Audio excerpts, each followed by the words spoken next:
Hello students, let's learn further in laser about interaction of energy with matter, which is also called as quantum processes. There are three quantum processes: absorption, spontaneous emission, and stimulated emission. Let's see absorption.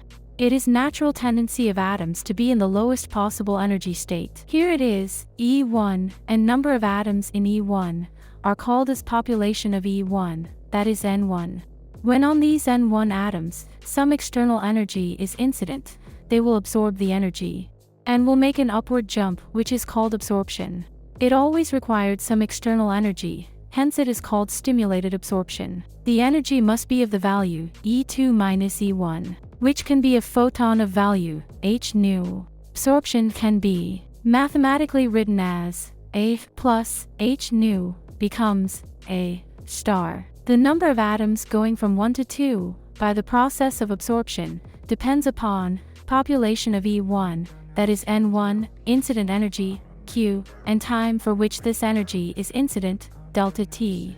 After absorption, atom is in the excited state. Excited state is highly unstable, hence it comes down to the ground state by its own, is called spontaneous emission. This downward jump emits photons of energy h nu. These photons are incoherent. Almost all the natural lights are obtained by spontaneous emission. Mathematically, A star, by the process of spontaneous emission, gives A plus h nu. The number of atoms, jumping down from 2 to 1, called N21, depends upon N2 and delta T only.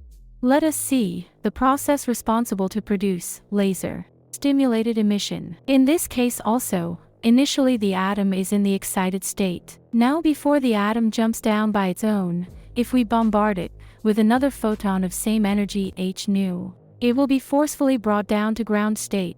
This forceful downward jump is called stimulated emission. It always requires external energy, hence called stimulated emission. This can be represented as A star plus h nu gives A plus 2h nu. This emission is man-made, as suggested by Einstein, and gives coherent radiation, so lasers are obtained by this process. So students, out of three processes, stimulated emission is responsible and should be maximized to produce laser. To maximize stimulated emission, we shall maximize its ratios with the other two processes.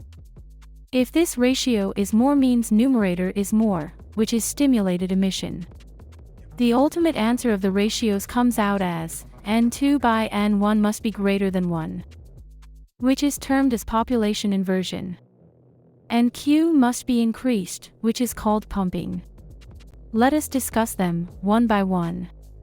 Population inversion. Population means number of atoms in a particular energy state.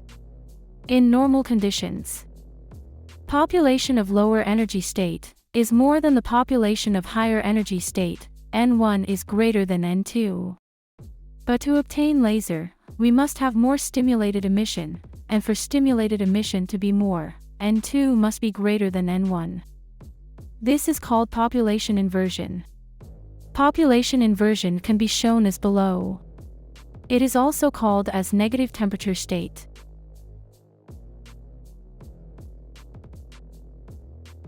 Next, pumping. Pumping is supplying energy to the atoms in the ground state to pump them up to excited state.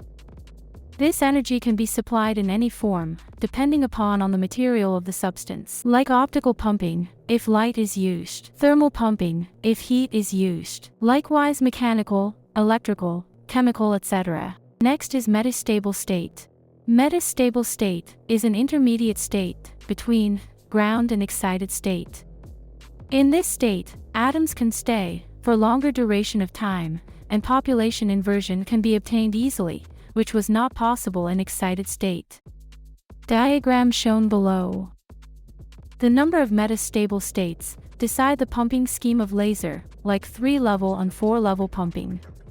Here are the difference points between 3-level and 4-level pumping schemes. 3-level has only one metastable state and 4-level has more than one metastable states. 3-level involves ground level in lasing action. 4-level does not involve ground state. 3-level has population inversion for less amount of time, as ground level can get quickly populated. while 4-level scheme has longer duration of population inversion. In 3-level laser we get discontinuous or pulsating laser. 4-level scheme gives continuous laser. 4-level scheme is more energy efficient, but 3-level scheme gives monochromaticity.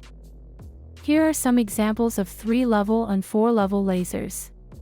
As solid-state lasers like Ruby, semiconductor diode lasers are 3-level, while helium neon gas laser is 4-level laser. So let us conclude with the summary. To get laser, we must have more stimulated emission. For stimulated emission, we need population inversion. For population inversion, we need metastable state and pumping. Number of metastable states decide pumping scheme and pumping types are many. I hope you enjoyed learning about laser requirements. See you in the next video, about construction and working of helium neon laser and semiconductor diode laser. Don't forget to keep the channel subscribed. Thank you.